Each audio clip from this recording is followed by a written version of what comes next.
Հարգելի բարեկամներ, Ազատ Արար բլոգն է, Արմեն Հովհաննիսյանը եւ Կալեն Սարգսյանը զրուցելու են եւ քննարկելու են ակտուալ հարցեր, սովոր չէ մի մասին երրորդ դեմքով խոսել, չնայած հանդիպել եմ բավական հայտնի մարդկանց, նաեւ շփվել եմ, որոնք անընդհատ իրենց մասին երրորդ դեմքով են խոսում, հետաքրքիր զգացում է, բայց սովոր չեմ։ Շնորհակալություն աջակցության համար, շնորհակալություն, որ բաժանորդագրվում եք, կիսվում եք, տարբեր պլատֆորմներում եւ լայք եք դնում, դա շատ կարեւոր է։ Ուրեմն դա միջադեպ չի իհարկե, բնականաբար կան մարդիկ, ում դուր չի գալիս դիրքորոշումը, խոսույթը, չգիտեմ, մենք ամեն ինչ նորմալ է, կարող է այդպես լինել, նույնիսկ բացասական բաներ են գրում, դա է նորմալ, եթե վիրավորանք չկա, բայց ուրեմն այդ չաթերում, որին ես այդ բանը չէի հետևել, ինչ որ մի fake է, չգիտեմ, fake չի, շատ կեղտոտ հայանքներ դրել հետևից, ես իհարկե post factum ջջեցի, որտեղ այդ բանը չեմ հասցնում դիտել, անպայման դրանք հանվելու են, որովհետև սա աղբանոց չի, սա կարծիքների, դիրքորոշումների կիսվելու տեղ է, ոչ թե աղբանոց, դրա համար մենք բան չենք, մեր հանդուրժողականությունը այդ աստիճան չի տարածվում ամեն տեսակ ֆեյքերի, հոգեխանգարված մարդկանց, ինչ-որ ատելության խոսքի եւ այլն, դրա համար զգուշացնում եմ, որ վիրավորանքները առավել եւս, եթե շատ կոպիտ ձևով են, դրանք ջնջվելու են, իսկ դրանց հեղինակները, եթե դա հնարավոր է, որտեղ մարդիկ կարող են fake են անընդհատ փոխել այդ անունը, բլոկ է դրվել։ Եվ այսպես, իհարկե բոլորս գտահոգված ենք այն հայտարարությամբ, որ արեցին Ադրբեջանը եւ Հայաստանը, որ արդեն համաձայնեցված է խաղաղության պայմանագիրը, համատեղ ըստ որում Ադրբեջանը հրաժարվեց համատեղ հայտարարությունից, առանձին հանդես եկավ հայտարարությունից, հավելյալ պայմաններ դրեց, որոնք պայմանագրում գրված չեն, օրինակ սահմանության հանրակրվե եւ այլն, եւ փաստորեն արդեն ասեց, որ ստորագրի երբ ուզում է, երբ հարմար գտնի, որևէ բանով իրեն պարտավորված չի զգում, եւ ճնշումը Հայաստանի վրա շարունակվելու է, եւ դա բնական է, ես կասեմ ինչու, կարողներ կավելացնի, հայկական կողմը ընդունեց, որ իբր կռիվ էին տալիս երկու կետի համար երկար գնվեր բանակցություններ, որ վերջում զիջեց հայկական կողմը։ Ֆիքսենք բոլորս, բոլոր ազնիվ մարդիկ, անկախ նրանից, թե ինչպես են այս խաղաղության պայմանագրին վերաբերվում, ինչպես են վերաբերվում այս խաղաղության պայմանագրի հեղինակներին, ինչպես են վերաբերվում Հայաստանի Հանրապետության կառավարությանը, եթե ազնիվ մարդիկ են, պիտի ընդունեն, որ Հայաստանը ընդունեց ադրբեջանական կողմի գրեթե բոլոր պահանջները։ Երբ որ ասեմ գրեթե ոչ թե ինչ որ պահանջ չեն ընդունել, այլ կարող է ձևակերպումներում ինչ որ խմբագրական փոփոխություններ եղել են, բայց պահանջները բոլորը առանց գրեթեի ընդունված են, դա ասում է նաև Փաշինյանը, Արարատ Միրզոյանը, նույնիսկ իրենց ջերմորեն եւ ջերմեռանդորեն պաշտպանող որոշ պրոպագանդիստներ արդեն ընդունում են այդ փաստը։ Այլ գնահատականներ են տալիս, ինչ որ ես կտայ, կամ Կարենը կամ ինչ որ ուրիշ մարդիկ, բայց ամեն դեպս փաստը արժեքտելի է։ Սա մենք դեռ շարժվում ենք վայ պատվածներին հայտնի տրամաբանությամբ, այսինքն հաղթողը դառնում է ամեն ինչ։ Դա նշանակում է, որ անիմաստ է դիմադրությունը եւ այլն են խնդիրները, որ ունեցավ Հայաստանը, որտեղ եթե մեկ է Ադրբեջանը իրեն ստանալու է, ապա ամբողջ թատերական ներկայացումը իմաստ չուներ, եթե բառացիորեն մեկ գիշերվա ընթացքում մենք այս ժողովուրդը մեկ գիշերվա տուրացներն ենք, չէ՞։ Մեկ գիշերվա ընթացքում կարելի է համաձայնության։ Հիմա որն է այդ համաձայնության պատճառները, ինչու եկան եւ այլն, դրանք շատ կարող է լինել։ Դա կարող է լինել եւ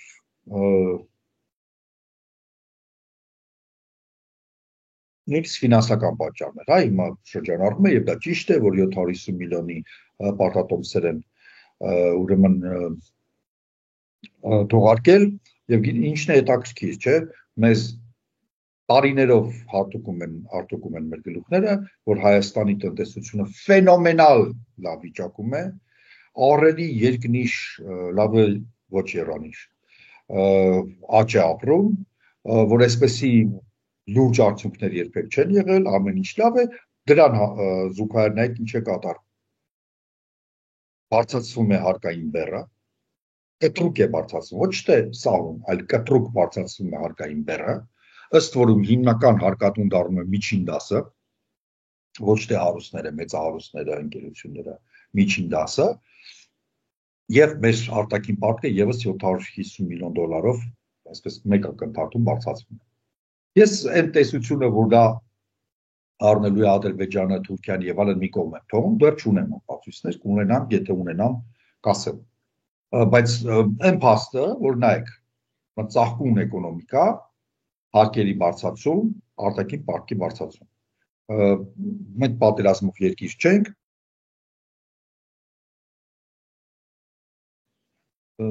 հանձնվելու ծախսատար բան չի, ասենք, ինչի վրա այդ բառը գնում, դա հետաքրքիր հարց է, գուցե Կարենը ավելի լավ գիտի։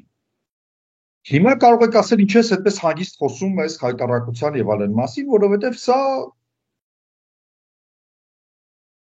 անակնկալ չի ցավոք։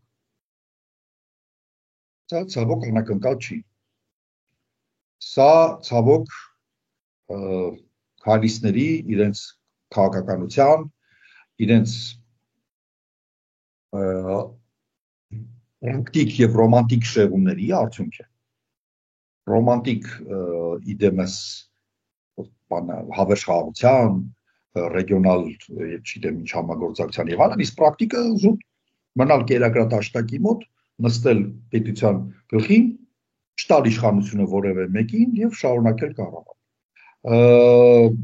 Անընդհատ օգտվել այդ կերակրատաշտակից, ըստ որում որքան գնում է ախորժակները բնականաբար մեծանում է,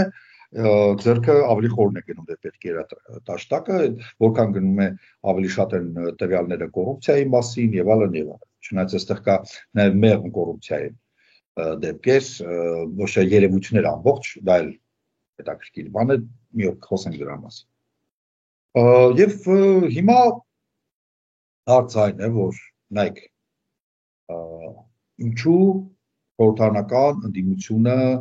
ոնց որ ասում են, երակները չի ճղում, գլուխները պատով չի տալիս, չի գնում բանի, հրաժարական չի տալիս, որովհետև Մոսկվան նույնպես ողջունել է, նույնիսկ Փաշինյանը զանգել է Մոսկվա։ Ինչի բազմաթիվ մեր բարեկամներ, որոնք այսպես եվրոինտեգրացիայի կողմնակից են, բարեկամներ եւ ոչ բարեկամներ, որոնք եվրոինտեգրացիայի կողմնակից են, մի տեսակ կաշկանդված են, որովհետեւ ամբողջ աշխարհը ողջունում է, կարծես թե փաստը, որ խաղաղության են հասել։ Ինչն է հետաքրքիր, որ Իրանն է ողջունում, այո, դա Ռուսաստանի հետ կպցնենք, որ չէ, մեր բանկա մի ճամբար ունենք, որ ասում են Ռուսաստանն է եւ Իրանն է, մենք իրենց պետք է նայենք եւ այլն, ասել են նորմալ է, լավ։ Ռուսները ակնարկում են իհարկե, որ լավ կլիներ, որ դա Մոսկվայում լիներ, այսինքն արեք Մոսկվայում ստորագրեք, որ գոնե ֆորմալ ապտակ մեջ չհասվի, էլի գոնե ինչ-որ ծավի, Իրանը ընդհանրապես ոչինչ չի ասում, Իրանը ասում է, որ դա ինչալս նշանակում է, որ սա ոչ թե Նիկոլին են պաշտպանում, Իրանը կարող է ողջունել միայն այն պայմանագիրը, որտեղ Զանգեզուրի միջանցքի մասին խոսք չկա։ Եթե որևէ փաստաթղթում Զանգեզուրի միջանցքի մասին խոսք լիներ, ոչ Եվրոպական միությունը, ոչ Իրանը ողջունել չէին կարող։ Պարզապես որտեղ դա իրենց շահերին դեմ է եւ դա մեծ հարված է իրենց տեսլականին եւ շահերին, թե ինչպեսին պետք է լինի Հարավային Կովկաս։ Սա է, հիմա Ադրբեջանը ինչ է անում։ Երկերի մասին խոսենք հետո, արդեն երկրորդ փուլում։ Ադրբեջանը կարծես թե զիջման է գնաց ինչ որ մեկին։ Իրեն համաձայնվել է,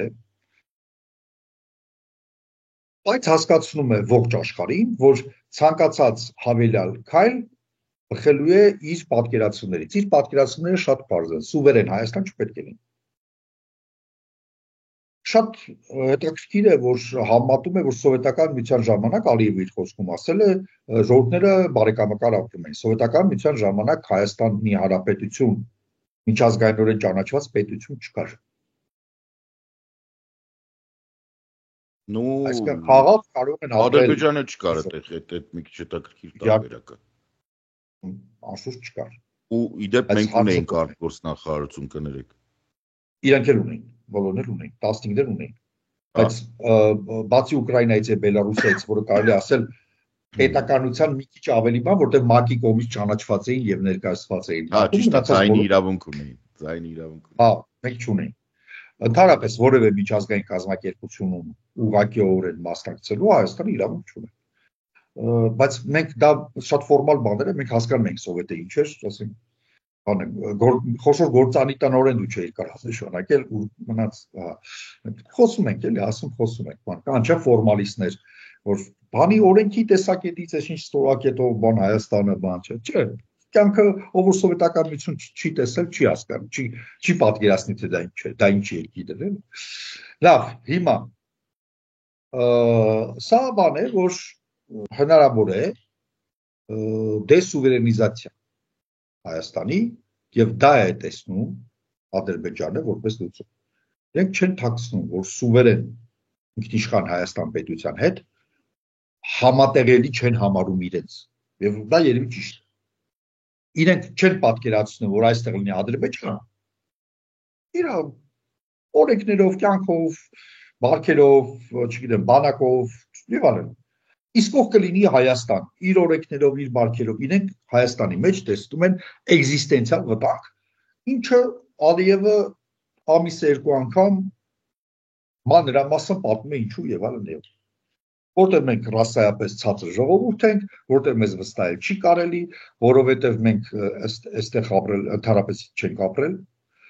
եկել ենք չգիտեմ որտեղից, բայց հավակնում ենք շատ բաների ընդհանրապես շատ վատ ազգ է եւ մենք իրավունք չունենք պետություն։ Սա իսկ մոտեցումն է, որ ինքը չի ཐակցնում։ Ինչպես ասենք Պուտինը չի ཐակցնում, որ ուկրաինացի ազգ չի ընդունում այդ ուկրաինական պետության գոյության իրավունքը չի ընդունում եւ այլն։ Հիմա մի խելքի պուտուկ էլ Ամերիկայում ասում որ Կանադա չի ընդունում Կանադայի ինքնուրույն ապրելու իրավունքը չի ընդունում։ Սա այսպեսի մի տենդենս է, որտեղ Ալիևը իմիջիալոց կարող է համարվել բան պիոնատ Ալիևը եւ Պուտինը որ այդպես է հիմա ասել որ ինչպես շատերն են հիմա ասում որ ոչինչ որ համաձայնեցրել են մեկ է Ալիևը սա չի ստորագրի ես շատ սխալ եմ համարում որտեղ այսօր չի ստորագրի վաղը ակրորը միտեղ կկտացնի մենք գիշերը կիմանանք որ գնաց ստորագրել են արդեն առավոտյան կիմանանք որ գիշերը ստորագրել են դա կարող է լինել մի շաբաթից մի ամսից մի տարուց կամ երբեք բայց այդպես անհնար է բանալ որովհետև տեսնում եք ինչը կատարվում սա ինչ որ ես կարող եմ ասել ես հիմա խոսքը կտամ Կարենին հա մի նորություն կարևոր Գրենլանդիայի ընտրությունները, քանի որ ուղղակի թեմայի մեջ չի, դրա համար ասեմ անցնենք առաջ։ Գրենլանդիայում տեղական պարլամենտի, ուրեմն բոլորից շատ ձայն ստացել է, ուրեմն ինքը նախկինում անկախական կուսակցություն էր։ Հիմա անկախական է, բայց ամենապրոդանիական կուսակցությունն է, այսինքն Դանիայի հետ հարաբերությունների պահպանում, շատ մեղմ անկախացում, որ կոնֆլիկտ չլինի, հա։ Բոլոր կուսակցությունները հա որ անցել է 31 տեղից 29 դրանք անկախական կուսակցություններ են ըստ որում ԱՄՆ-ի միանալու մասին ընդհանրապես խոսք չկա դա իրենց համար դա օկուպացիային հավասար է երկու տեղ Դանիայի հետ նույն պետության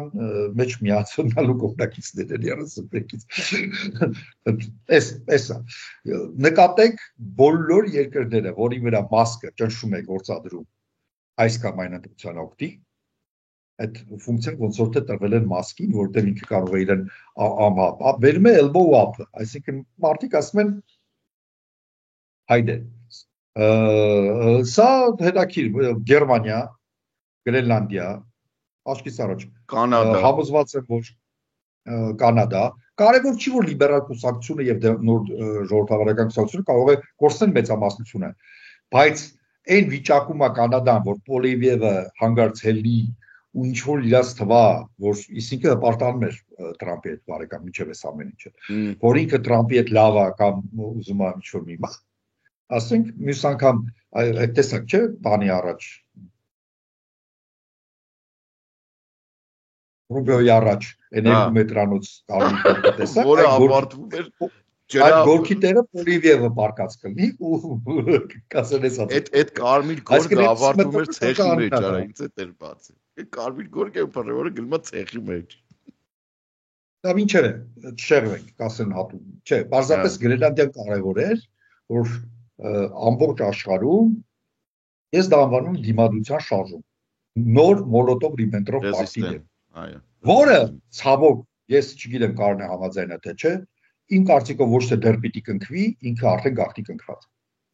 Կարող է բանավոր, կարող է ոչ բանավոր, ես չգիտեմ։ Մոլոտով-Ռիբենտրոպ 2 պակտը կնքված է, բայց Եվրոպան են Եվրոպան չի, աշխարհն աշխարհը չի, փաստորեն նայեք, Եվրոպա եւ Մեծ Բրիտանիա, Նորվեգիա, բրիտանական համագործակցություն ամբողջ աշխարհով։ Այո։ Ավստրալիան առնվազն։ Ես դրա մասին Նոր Զելանդիան է, Կանադան, որոնց Կանադան էլ համագործ։ Այո։ Այսինքն սաղ, գրեթե սաղ, բացի 3 պետությունից։ Բացի այսպես կոչված Չարիքի առանց։ Չէ, այդ Չարիքի թեման չի, կստացի։ Բացի Իսրայելից, Թուրքիայից ու Ռուսաստանից։ Բոլոր մնացածը դրանց։ Թե չէ Չարիքի առանց հիմնականում Հյուսիսային Կորեային են ասում։ Չգիտես, սալ բան եմ ասում։ Չարիքի առանց կա, բայց ինչ է։ Լավ, սա, բայց Թուրքիան էլ, եթե նայես հայտարարությունները, իրենք այս վերջի մի ամսում ավելի պրոեվրոպական են մի ամիս առաջ։ Եթե ժամանակ մնա, ես Թուրքիայից կխոսամ, մի 3-4 րոպե ամեն դեպքում կասեմ, որտեվ որոշ բաներ կան։ Հա, զարգացումներ կան, որտեղից ենք Կարոն ջան, պայմանագրի բանից երևի, չէ՞։ Պայմանագրից ենք խոսում։ Հա։ Պայմանագրի թեման իմ կարծիքով հետևյալն է։ Ես մնում եմ այն կարծիքի, որ չնայած որ աշխարհում էս պոստմոդեռնի բանը, ինչ ասեմ, պանդեմիան շարունակվում է, ես մնում եմ իմ դիրքորոշմանը եւ ես պետք է տվյալները տեսնեմ, որպեսզի ամբողջական ինչ-որ կարողանամ կարծիք ասեմ։ Ես արդեն ասել եմ նախորդ եթերումս, որ քանի որ ես տեքստը չեմ տեսել, ես համարում եմ, որ իրանք թաքցնելու բան ունեն, երկու կողմն էլ տեքստը չի հրապարակել։ Այդ իսկ պատճառով Իմիջալոց ինքը մինչև ստորագրում կարող է չհրապարակվի, չէ՞, պարզապես հարց է։ Այսինքն, չէ, հաստատումը ԱԺ-ում, ես նկատի ունեմ հաստատումը ԱԺ-ում ստորագրումից հետո է լինում, ճիշտ։ Իհարկե, ռատիֆիկացիան ստորենքի։ Այսինքն տեսականորեն հնարավոր է էլ չբացվի մինչև ստորագրվելը կամ մինչև ստորագրվելը, հետո ռատիֆիկացումն է, ընդ որում մինչև ռատիֆիկացումը երևի թե Սահմանադրական դատարանի որոշում պետք է լինի, ռատիֆիկացվում է Հայաստանում, Ադրբեջանում, որի ընթացքում նաև ֆիքսվում է, այնտեղ ստորագրելու ժամանակ ֆիքսվելու է թե որ պահին է ինքը ուժի մեջ մտնում, հրապարակումից, ստորագրումից, ռատիֆիկացումից 6 ամիս հետո, սենց բաներ։ Այսինքն բոլոր երկրորդական ցուցիչները ինձ համար թույլ են տալիս ես մեջ բերեմ Ֆրանսիայի մեծ մարշալներից մեկին Ֆոշին, որը Կոմպիենի պայմանագիրը Կոմպիենի այդ փաստաթուղթը ուսումնասիրելուց հետո ասաց, որ սա խաղաղության պայմանագիր չի, խոսքը 19 թվականի բանն էր,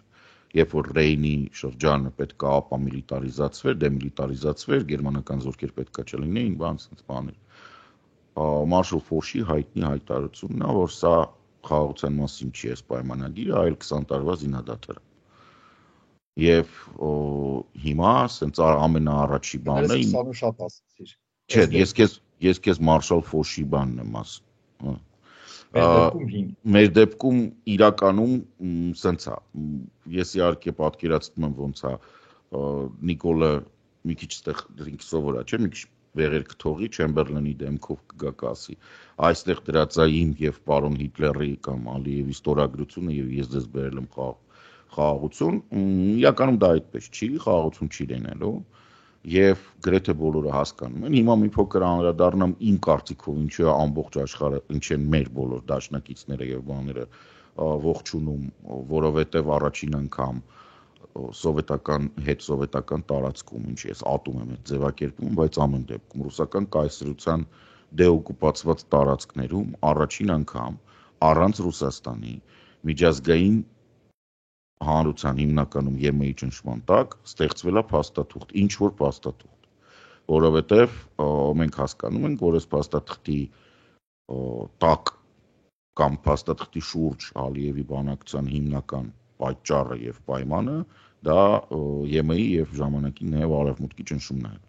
Այսինքն իրանք ողջունում են այն փաստը, որ իրենց աջակցությամբ ստեղծված 17 նախադասությունը որի հիմքը դրել են իրանք, որի արանքում առանցքայինը դա Ալմաթայի հռչակագիրն է, որը ԵՄ-ի համար քրիտիկական նշանակություն ունի, այդ թվում նաև Ուկրաինայի եւ Վրաստանի հարցերում, այսինքն որ այս տարածքներում սահմանները ոնց կա, ոնց ճանաչել են ձեզ 91-ին տենց է, որտեղ դա իրականում մեր հարաբերությունների մասին չի, դա ամբողջական անվտանգային միջազգային համակարգն է։ Մենք մտել ենք այս սահմաններով ՄԱԿ, իրանք բոլորը մեզ հետ այս սահմաններով 91 թվականի պայմանագրեր են կնքել։ Դա իրավական լրջագույն խնդիրներ է իրանց մոտ առաջացնում, այդ փոփոխությունները իրանք զալեն չունեն դրա։ Ինչ տրամաբանական է, փողի հարց։ Մենք պատկերացրեք, մենակ քարտեզները, որ պետք է իրանք փոխեն, այդ բավականին լուրջ խնդրեմ է։ Իրանք ողջունում են, որ Մակրոնի կողմից նախաձեռնված այդ Եվրոպայի բանը Պրահայում որ եղավ, այդ գործընթացի շնորհիվ սկսվել է բանակցային գործընթաց այդ հանդիպման սկսվել է գործընթաց, որտեղ հաստատվել է Պրահայում հաստատվել է Ալմա-աթան, որը վերածվել է 17 նախադասությունների։ Ջանդամը գյուր, որ սրանք 3 տարի է 3 նախադասությունը չէին կարողանում հաստատել, բայց ամեն դեպքում հիմա մի հատ թուղթ կա, որը մենք ենք սկսել, բայց դա Ռուսաստանի տարածքն է։ Այսինքն մենք Ռուսաստանին հարավային Կովկասի խաղաղության գործընթաց եւ ցանկացած գործընթացներից Ռուսաստանին հիմա 10-0 են կարել։ Ինքը չի ազդում այս process-ի։ Իրանը ինչի է ողջունում։ Իրանը ողջունում է, որովհետեւ Իրանը քրիտիկական բան ունի։ Ինքը ասում է, սուվերեն տարածքների փոփոխություն չի կարող լինել։ Եվ փաստացի այն, որ փաստաթղթում այս կամ այն ձևակերպում կա Եվրամիության Ալմա-աթայի դեկլարացիան, չգիտեմ, սահմանագծում սահմանազատումը սկսվել են փաստաթղթերով, որ հաստատվում է, որ բանը այդ Պրահայի գործընթացի մեջ ձևակերպումները կան, Իրանի համար դա ողջունելի է, ողջունելի է նաև, որ իր հյուսիսային սահմանում այդ Միջանցքի հարցը չկա ակնհայտորեն, որովհետև ըստ ձևակերպման, սենց ասեմ, չի կարա Արարատ Միրզոյանը կարա ազգային ժողովում մի քիչ կրոտի, մի քիչ բան անի, բայց այն որ ինքը ասում է, որ ընդհանրապես ոչ մի բանի մասին չկա, կա ընդհանրապես նախադասություն տարածաշրջանում տրանսպորտային կոմունիկացիաների ապաշրջափակման եւ ազատ առևտրի աջակցությանը, այսինքն գեր ոչինչ հայտարարությունը։ Փաշինյանը, ես բանն եմ, էլի։ Հա, հակառակումի փաստաբանն եմ։ Փաշինյանն է, որ ասեց, որ ճանապարհ տալիս ենք։ Այո, ես ուղիղ լսել եմ այդ կտորը, հատուկ քթա։ Լրագրողը հարցնում է, ասում է դուք հիմա ինչ եք իմաստը այն էր, որ լրագրողը փորձում էր հասկանալ Զանգեզուրի Միջանցք տալիս ես թե չէ։ Ասում է տալիս ես, Նիկոլը ասում է ես մեծ հոդված եմ գրել, գնա կարդա։ Դե իհարկե նիկոլական բանով, տիպը դե չեմ ասում, գնա կարդա, երևում է որ կոնֆլիկտը ստեղ իրականում քաղաքական է, որ ինքը այդ ես չեմ ճանաչում լրագրողին, չգիտեմ ով է լրագրողը, բայց երևի Նիկոլը ճանաչում է ու այդ տիպը չի ուզում բանանի, չի ուզում կոդրվի, էշ ձևա։ Գնա կարդա։ Այնի ասում է քեզ հիմա ստեղ հարցնում եմ։ Տալու ես թե չէ ճանապարհները, բացելու ես թե չէ։ Նիկոլ ասում է չեմ ասի, գնա կարդա։ Ու սա շարունակվում է մոտավորապես 40 վայրկյան։ Մանկապարտեզ, երրորդ խումբ, երրորդ։ Այն որ արդեն խոսում են, բլբլում են, բայց հələ չեն հասկանում ինչ են բլբլում։ Վերջը ասում է, դե որը տենց է, ուրեմն ասեմ քեզ։ Տալու եմ, սրա մասին ասել եմ, բայց ինքը ասում է տրանսպորտային կոմունիկացիաների մասին։ Ինձ համար դա ակնհայտ է, որովհետև երբ որ փոխվարչապետը սկսեց բանակցել ադրբեջանցիների հետ, երկաթգծի խնդիրը մեղրի դրված էր եւ քննարկվում էր։ Միայն բողոքի այդ ալիքը, որ բարձրացավ Հայաստանում եւ Եվրոպայում, այդ հարցը փակեց, քողարկեց։ Հիմա տեսեք խնդրեմը որն է։ Երբ որ մենք սկսեցինք այդ հարցի դեմ հանդես գալ, ես ու դու եղել ենք Nordic Baltic բաներին, հիշում ես։ Երբ որ Արարատ Միրզոյանը բերեց հերթական մուլտիկը, ու ես քեզ ասացի, առաջին անգամ այդ մուլտֆիլմում երկաթ գիծը գալիս էր Կարս Գյումրի, Գյումրիից Երասկ Նախիջևան, Նախիջևան Մեղրի եւ հեռու։ Ի սկզբանե եղել է Հորադիս, Օրդուբադ, Ջուղա, Նախիջևան գիծ։ Այսինքն տրանսպորտային ճանապարհների ապա շրջափակումը, եթե ինքը դառնում է Գյումրիից մինչև Հորադիս, դա մի պատմություն է, որը Եվրամիության համար օքեյ է, որտեղ այդ պարագայում ինքը ստանում է նորմալ երկաթգծի ճանապարհ, որը շրջանցում է Իրանը, որը այսօր պատժամիջոցների տակ է, վաղը չէ, բայց եթե խոսքը գնում է Հորադիս, Նախիջևան, դա պետքա չլինի։ Եվ սա է դիրքորոշումը նաև Իրանի, այո, լսում եմ։ Հարց ուրեմն, շատ հետաքրքիր հարց։ Ապա շրջափակումը ադրբեջանցիները հասնում են Նախիջևան։ Արցախի ջախջախման իմ համոզմամբ ժամանակավոր, բայց փաստը մնում է փաստ։ Ջախջախման պարագայում դեպի ուր է, իսկ մենք դեպի ուր ենք գնում Ադրբեջանով։ Պատասխանում եմ։ Դաղստան Ամենայն հարգանքով պատասխանում եմ եւ պատասխանատու կերպով հայտարարում եմ, որ Ադրբեջանը մեզ համար կարա ապաշրջափակի մեկ ճանապարհ, որը իմաստ չունի, եւ այդ ճանապարհը մինչեւ իրանց լաստանավն է, որը տանում է Ղազախստան։ Ուրիշ ոչ մի ճանապարհ չկա։ Այսինքն կենտրոնական Ասիայի հետ մեր առևտրի ինչ որ այո, եւ հիմա ստեղ պետք է ասեմ ինչու է սա կարեւոր, որովհետեւ մեր հիմնական դաշնակիցը Ֆրանսիան երկու պայմանագիր կնքե վերջի 6 ամսվա մեջ ռազմավարական համագործակցության Ղազախստանի եւ արդեն իսկ Ուզբեկստանի հետ։ Այսինքն Եվրամիությունը կենտրոնական Ասիայի երկրների պոտենցիալը ուզում է օգտագործի եւ մեծ հաշվով կենտրոնական Ասիա, որտեղ Գերմանիայի ազդեցությունը շատ մեծ է եւ մեծ հաշվով ինքը նաև ուրանիումի հիմնական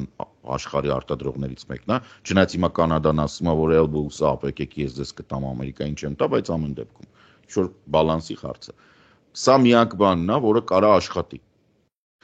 Եվ միևնույն ժամանակ ես պետք է նշեմ, որ այդ հարցը բացի Ադրբեջանից այլ տեղերով կարա լուծվի։ Ուրիշ խնդիր է, որ Իրանի հետ համագործակցությունը միշտ բան է։ Ենթարկվում է այլ աշխարհաքաղաքական վեկտորների ազդեցության, հա։ Եթե ԵՄ-ով դու դիտարկում ես ոնց է, հիմա օրինակ Չինաստանը ճանապարհը կարողացել է գծել եւ հայտարարվել է այն օրը, որ ինքը կգա Ղազախստան, արդեն աշխատում է այդ երկաթգիծը։ Ղազախստան, Թուրքմենստան, Իրան, Թուրքիա, Եվրամիություն հասցնում են 7 օրվա։ Այսինքն երկաթգծի այդ հզորությունը դեպի Եվրամիություն հասցրել են 7-ից 9 օր, որը ապրանքը Չինաստանից, դե ույգուրների տարածքից բարձր է, բայց կհասնի Եվրամիություն։ Սա սպանեց այսպես կոչված միջին Միջանսկի գաղափարը, որը որ պետք է գար Ղազախստանով, Կասպից ծովով, Բաքուիչներ, Բաքվից գնար Թիֆլիս Կարս, հետո տենց գնար, որը մոտավորապես 14-15 օր էր տևում եւ թանկ էր, ձեռք չէր, որտեղ երկու անգամ լաստանավի դնում իջացնում էր, ձեռք չի տալի։ Չինաստանը փորձարկից տեսավ չի աշխատում։ Այս մի ճանապարհը, որը շրջանցում է այնինչ կոչվում է Հարավային Կովկաս, ձեռատալ։ Այսինքն այս ճնշումը Հայաստանի վրայից դուրս է եկել եւ նաեւ Ադրբեջանին սրանով իսկ Չինաստանի կոպիտ ասած երկրորդ ալտերնատիվ մարշրուտի արկայությունը ինքը Ադրբեջանի եւ Ադրբեջանի հետևը կանգնած ուժերին, որոնցից մեկը Վլադիմիր Վլադիմիրովիչն է, մեծ ընկճաճը ճահճային, ցույց տվեց, որ ինքը չի կարող վերահսկել Չինաստանից դեպի Եվրամիություն ալտերնատիվ ճանապարհները այլևս ընդհանրապես ինքը պետք է հիմա պայմանավորվի այդ ճանապարհը վերահսկելու համար Իրանի հետ։ Իրանի գործոնը Ռուսաստանի համար ահռելի մեծացավ, որովհետև եթե Չինաստանի ալտերնատիվ ճանապարհը անցնում էր Ադրբեջանով, իսկ Վլադիմիր Վլադիմիրովիչը բանը Իլխամչիկը պայմանավորված էին։ Իրանք սա վերահսկում էին, ու իրանք ամբողջությամբ այս գործընթացը կամ առաջ էին տալի, կամ կասեցնում էին, կամ պատերազմ էին ուզում, կամ չէին ուզում, կամ ասում էին, երբ կուզենք այդ վաղ կլինի։ Բայց խնդիրը նրանում է, որ Ադրբեջանը ոչ միայն զրկվեց այդ ճանապարհի անալտերնատիվ բանից, անկորից, խարիսխից, նաև ինքը զրկվեց եկամուտներից, որի վրա ինքը հաշվարկում էր։ Ես հիշեցնեմ, որ ադրբեջանական մամուլը որն է, տնտեսական մամուլ չի, էլի, իրանց տնտեսական փորձագետները, որոնք ստիպված աշխատում են նավթի գազի բանում, այսօրվա դրությամբ իրանք ֆիքսում են, որ Ադրբեջանի օրական կորուստը մոտավորապես 500,000-ից 600,000 դոլար է, որովհետև նավթի գները ավելի ցածր են, քան իրանք ֆիքսել են իրանց բյուջեի բանում։ Սա առաջացնում է իրականում իրանց մոտ բյուջեի դեֆիցիտ բավականին մեծ։ Եվ սա առաջացնելու է սոցիալական խնդիրներ։ Եվ այս հարցերը, որոնք Ադրբեջանի առաջ կանգնում են, նրա պատճառով, որ ինքը զրկվում է տրանզիտից, հիշում ես սրանից մի քանի ամիս առաջ իրանք ասում էին, որ մենք ենք այդ խաչմերուկը, մենք։ Ալիևը ասում էր, եթե ուզում եք խաչմերուկ մեր հետ պիտի պայմանավորվեք, մենք Իրանից Ռուսաստան եւ Չինաստանից Եվրոպա, այդ մենք ենք նստած այս բանի վրա, պարզվեց, որ ոչ մեկին դա ձեռ չի տալի եւ միակ իրական խաչմերուկը, ինչը նորմալ է եւ պատմական եղել է, դա Իրանն է։ Ուրիշ ոչ մեկ չի, որովհետև ոչ մեկը էլ հզորությունը չունի, տնտեսական, մարդկային, տարածքային ի վերջո, որովհետև խաչմերուկը իրականում տարածք, եթե դու ուզում ես հասկանաս 27,000 քառակուսի, 29,000 քառակուսի կիլոմետրի վրա, չես կարող ոչինչ անես։ Ոչ մի խաչմերուկ չես կարող անես, խաչմերուկի մակերեսը այդ երկու ճանապարհների ավելի մեծ է, քան քո երկրի տարածքը։ Հենց էս է հարցը, որ այո, մենք ունենում ենք այս երկաթգիծը, որը կաշխատի։ Եվ շատ մեծ կարևորություն է տրվում նաև ես հատուկ գիտես կապնվեցի մեր պոլսի ընկերների հետ, խոսեցի այդ օրը, որ թուրք լրագրողները եկել էին, որ մեզ մոտ էդի երռում էր, որ բաներ գիտես ինչքան է եղել դրա տեղեկատվական ծավալը թուրքական մամուլում եւ թուրքական հասարակությունում։ 0-ին շատ մոտիկ չի։ Այսինքն Թուրքիան ողջունում է, որովհետև Թուրքիային պետք է, որ այդ սահմանը բացվի, դա քաղաքական որոշում է։ Թուրքիային քաղաքական որոշում է պետք, որովհետև Սիրիան ավազին, որովհետև ալավիներն են կոտորել, իրա վրա էլի նոր ցեղասպանության հարց է բացվում, Թարիր աշամ այլևս չի հասկանում ինչ է Իրան չի ենթարկվում է քրդերն են մտնում են դուրս են գալի, խնդիրներ ունի, ահռելի խնդիրներ ունի։ Բացի դրանից ինքը հերրակապլաններ ունի Երուսաղեմ վերցնելու։ Այս պատմության մեջ Հայաստանի ու Ադրբեջանի հարցը թուրքական էլիտաների այստեղն է։ Ձեռները ճարելն էր բեյսբոլի բիտայով Ալիևին կծեցեին, կասեին ստորագրի։ Ինչ ուզում ես արա ստորագրի։ Կոտորած չանես, այդ Էրդողանը ասել է Արունով ոչ մի տիպի ճանապարհ Հայաստանից ինձ պետք չի։ Որովհետև ինքը հասկանում է դրա ծախսը ինչ է։ Պետք չի Արունով, այսինքն բլոկ 21 թվականին ասե, պատերազմից անմիջապես հետո որ Արունով բացված ոչ մի կորիդոր, ոչ մի ճանապարհ մեզ պետք չի։ Մի բան, Կարեն, մի պրիմիտիվ, բայց համատական օրինակ բերեմ, որ մարդիկ ավելի բառ ընկալեն։ Պատկերացրեք երկու հոգի կոնֆլիկտ ունեն, կարևոր չի որ մեկը ողա։ Ծանր կոնֆլիկտ, որը խնդիր է դառել բոլորի համար։ Այս կամ այն չափով։ Փակում են մի սենյակում, ասում են ձեր մեջ պայմանավորվեք։ Դրսում կարգակներից մեջ կան տարբեր մոտեցումով մարդիկ։ Կար որ A-ի կողմնակից են ավելի շատ կան B-ի, կա որ B-ի կողմնակից են ավելի շատ կա որ անկեղծ ուզում են որ լինի խաղաղություն ու կա որ թքած ունեն ընդհանրապես թե ինչ կլինի, մենակ իրանք չկպնեն եւ այլն։ Հիմա սրանք դուրս են գալիս։ Տարբերակ մեկը ասում է մենք պայմանավորվել ենք, որ ես իրա ղազն եմ։ Ինքը ճիշտ է, ես սխալ եմ, ինքը բանն է, իմ տերուտ իրակալն է, ես էլ իր ծառան եմ, մի տարբերակ, ամենածայրահեղ տարբերակ։ Երկրորդը դուրս է գալիս, պայմանավորվում ենք, որ համագործակցելու ենք, ընկերանալու ենք, ձեր տված, մեր մեջ աղբերություն է, այլ կյանքում մեր մեջ կոնֆլիկտ չի եղել, երկրորդ տարբերակ։ Եվ երրորդը դուրս են գալիս, ասում են ախպեր ջան, այս հարցը փակված է, այլ կոնֆլիկտ չի լինելու, իրարից յան տված, հա,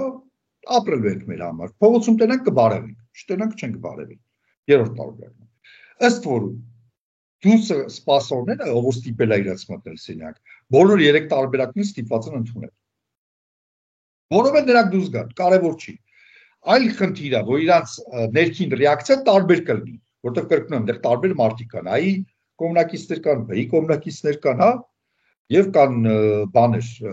խաղաղասերներ, ասենց ասեմ, հա, անկեղծ, ու կան որ թքած ունեն։ Ու ամեն մեկը առանձին դեպքում ինչ որ մի ներքին ռեակցիա կունենա։ Բոլորը կասեն եղավ իշ լավ է,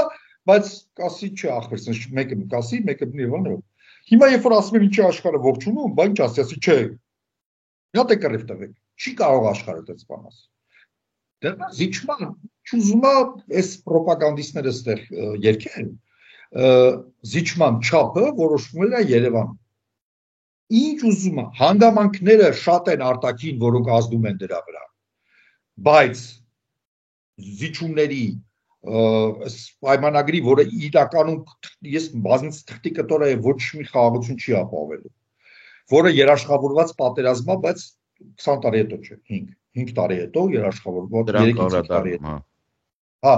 կյանք հարագարում զուտ առանց իրանց ցանկությունների։ Բացի դրանից, ասենք Ալիևի հնարավորությունները, ու ինքը ձյու վրա 100 տարի չի լինելու իրեն, որ հաղթանակներ պետք է մոռանալ ամենից։ Նույնը Պուտինը, նույնը։ Իսկ երբ որ դու այդ դերն ես վերցնում քո վրա, դու պետք է հաղթանակներ ցույց տաս անընդհատ։ Հիմա նայ, հիմա հարց տա, ու վերջացրի, բանտամ։ Հիմա նայ, մենք այն իրավիճակում ենք, որ բոլորը ողջունում են, ոչ մի երկիր չկա աշխարհում, որ դուրս գա ասես ինչ վատ է։ Թուրքիա, Իրան, Ռուսաստան, Վրաստան, Եվրամիություն առանձին ու երկրները, Միացյալ Նահանգները բավական բան ձևակերպումով ցենց անորոշ, բայց ողջունել է ատում փաստա։ Պուտինը ֆորմալ ողջունել է, սա զանգելա նա չի ասել, չէ, ֆորմալ Ռուսաստանը ողջունում է։ Էլի կրկնում, լավ կնի գաք արտգործնախարարությունը ողջունել է ռուսների։ Չէ։ Ինչքան գիտեմ։ Բայց հեսա Զակարովան կասի, որ չէ, ուրեմն չի պատրաստ ենք սիկտիվկարը տալ, արեք սիկտիվկարը ստորագրեք։ Տրամադրել ձեզ սիկտիվկարը, էլի։ Բանը, այն ռուսի ասած ացիբե ատրիվայո ախպեր ջան, մեզ լավագույն քաղաքն է, արեք ստե ստորագրեք։ Որովհետև իրաց համար գոնե դեմքը պահելու խնդիր կա։ Գոնե դեմքը պահելու խնդիր։ Հիմա այն իրավիճակն է, որ դա ամենևին չի բխում, թե ինչ անտեղ գրած։ Բացի Իրանի դեպքից, որտեղ ասացինք, Եվրամիության ինչ-որ չափավոր, այլ այն փաստն է, որ ոչ մեկս պատերազմի կողմնակից չենք։ Չկա որևէ մեկը աշխարհում, որ ասի պատերազմ։ Չէ՞։ Սենց ասեմ։ Նույնիսկ Տրամպը, որ Տրամպը ասել է, որ աշխարհում խաղաղություն պետք է բերի, չէ՞։ Այսինքն, բան է, հիմա ինչ արվում է, նույնիսկ պատերազմի պատրաստությունը արվում է հանուն խաղաղության, չէ՞։ Ու քեզ չի թվում, որ բանը սպեկուլյացիան, որ ախպեր Եվրոպամետներ կներեք այդ բառերի համար։ Աչոտ տվեք ձեր Եվրոպան բանանում, կամ մենք էլ ասենք, տեսակ ձեր Պուտինը եւ այլն։ Դրանք անարժեք բառեր են, որովհետեւ այլ ռեակցիա լինել չէր կարող։ Միանշանակ, ամբողջությամբ քեզ հետ համաձայն եմ, ասեմ ավելին, պատրաստում խորացնել։ Ուրեմն նայ, գոյություն չունի իրավիճակ, որտեղ երկիրը կարա հրահրի ուրիշ երկրի պատերազմի։ Հա, այդպիսի բան չկա։ Նույնիսկ Ուկրաինայի պարագայում նախքան այն ձևակերպումը, որ մենք կանգնած ենք լինելու Ուկրաինայի կողքին այնքան, ինչքան Ուկրաինան պայքարելու է կամ այնքան, ինչքան ինքը համարի, կա պրեամբուլ, որի մեջ ասում է, մենք կողմ ենք եւ կոչ ենք անում կողմերին արժանապատիվ բանին, խաղաղության։ Հիմա ես հիշացնեմ, օրինակ Բլինկենի ձևակերպումներում արժանապատիվ խաղաղությունը կար։ Հիմա Ռուբիոյի մոտ չկա։ Կա երկու տարբերակ։ Ես քեզ ասեմ, ես ոնց եմ դա տեսնում։ Ակնհայտորեն ռուսամոլները, ճահիճից դուրս եկած առնետի կողմնակիցները, բաները պետք է սա սարքեն պատմություն, որ տեսեք Եվրոպան, տեսեք Ամերիկան, Ռուսաստանը չի ողջունել իրականում, ես նույն ձևակերպման եմ, չնայած ինձ մինչև հիմա համոզում են, որ Ռուսաստան ցեղասպանությունը ճանաչել է, ես ասում եմ, որ չի ճանաչել, որովհետև այն ինչ որ եղել է 94 թվականի պետական դումայում, դա ցեղասպանության ճանաչում չի։ Դա ապրիլի 24-ին նամակ է։ Նիկոլը ասել է, որ ցեղասպանություն ճանաչողները մեծ վատություն են անում։ Հա, Նիկոլը գլուխը քարով է տվել, քարն է գլխին։ Բերանց բացել մի տուր, թե չես կասեմ Նիկոլը ինչ է արել։ Թողը։ Շեղեցի, հա։ Մի ինձ առանց էտե հազիվ եմ sense պահում ինձ ռամսերի մեջ, որ ուժե բան ենք, Եվրատլանտյան ինտեգրացիոն պլատֆորմի ղեկավար մարդ ենք, չենք կարող ասենք այն ինչ որ մտածում ենք։ Պետք է մի քիչ մեզ բերենք բանի մեջ։ Հիմա նայ, խաղաղության պայմանագրի մասին տեղեկությունները մի փոքր չափազանցված է։ Կա տեքստ, ասացի արդեն ինչ եմ ես հասկանում։ Կա ողջույններ, ողջույնների զգալի մասի մեջ, որ կոնտենտ վերլուծություն ես անում, զգալի մասը ասում է ապրեք, որ կարողացաք 17 նախադասության շուրջ համաձայնվել։ Հիմա ինչի է սա պետք Ադրբեջանին իմ կարծիքով։ Բացի նրանից, այդ որ դու ասում ես 5 տարի, թեման հետևյալն է։ 5 տարի է, եթե 26 թվականի կոնգրեսի ընտրություններում Ալիևը տեսնում է, որ Տրամպը կարողանում է տանել իր քաղաքականությունը, շարունակել, այդ թվում միջազգային, ինչի է սա կարևոր։ Կարևոր է, որովհետև Տրամպը աշխարհում ճանաչում է ընդամենը մեկ երկիր, ում շահերի հետ կարա յոլա գնա։ Բարի կամքով, Ամերիկան, ըստ իրա, Տրամպի Ամերիկան կարա յոլա գնա մենակ Իսրայելի շահերի հետ։ Եվ սրանում է հարցը, եւ հենց էսա հարցը, եւ հենց էսա հիմնական պայմանը, որ Ադրբեջանը ինչ որ տարիներ հետո կարողանա հավակնի ռազմական լուծման։ Այսինքն 26 թվականին հաղթում է Տրամպի այն թևը մագաները ավելանում են, հաղթում է այն թևը, որը համարում է, որ կա Ամերիկա, a beautiful ocean around us, ու բան, տիպը թույն օվկիանոսը, ու մեկ էլ Իսրայելը։ Ասենք մենք ենք մեր սարերը, ասում եմ մենք ենք ու Իսրայելը, իրանց մոտ է դա։ Արես լսի, ուրեմն մի հատ քիշի միտքդ։ Հա։ Պատմել եմ, բայց քեզ չեմ պատմել, մեր ընկերոջ ընդհանուր ընկերներն էին նորը պատմում, ակի դիցաղեցինք։ Ուրեմն այդ մագա բաներից մեկը, խելառներից մեկը կինա, բայց գրինը չի ուրիշ։ Հա։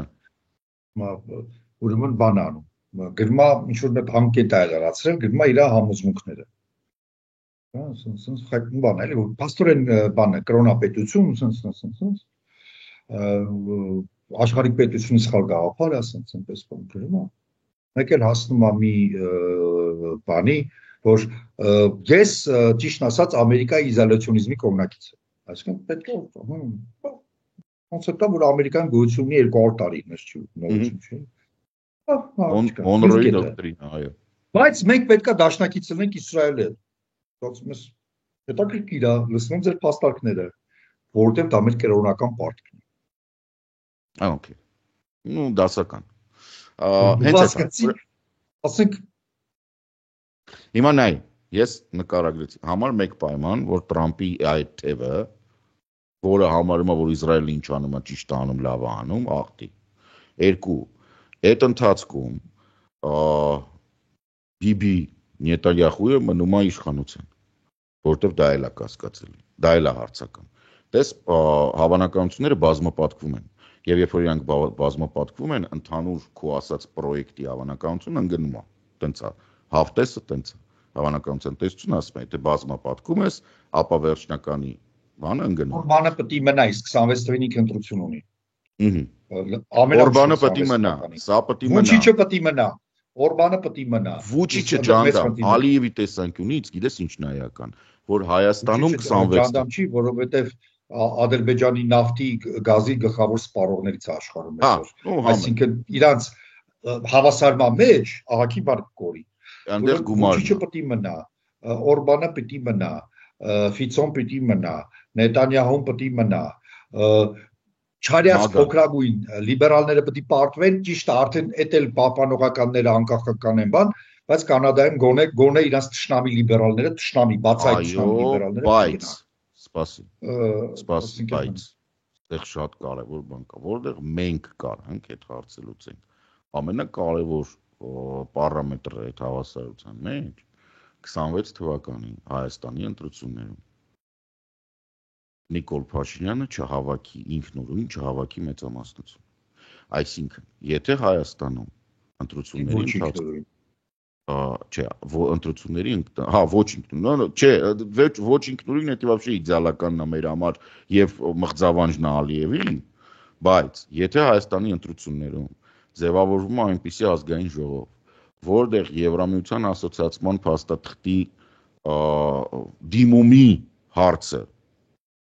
այս կամ այն բալանսների շնորհիվ նույնիսկ ինչ որ մի կերպ իշխանությանը մնացած Նիկոլը ստիպված է այդ թուղթը ստորագրել եւ տալ, այսինքն եթե ձևավորվում է այնպիսի մի իրավիճակ, որ Եվրամիությունը ստեղ դառնում է ոչ թե ամորֆ խաղացող, որի հետ հարաբերությունները Հայաստանի կախված են նրանից, թե ինչ քաղաքական ուժ է Եվրամիությունում, այլ հենց որ իրանք վերածվում են արդեն իրավական փաստաթղթի,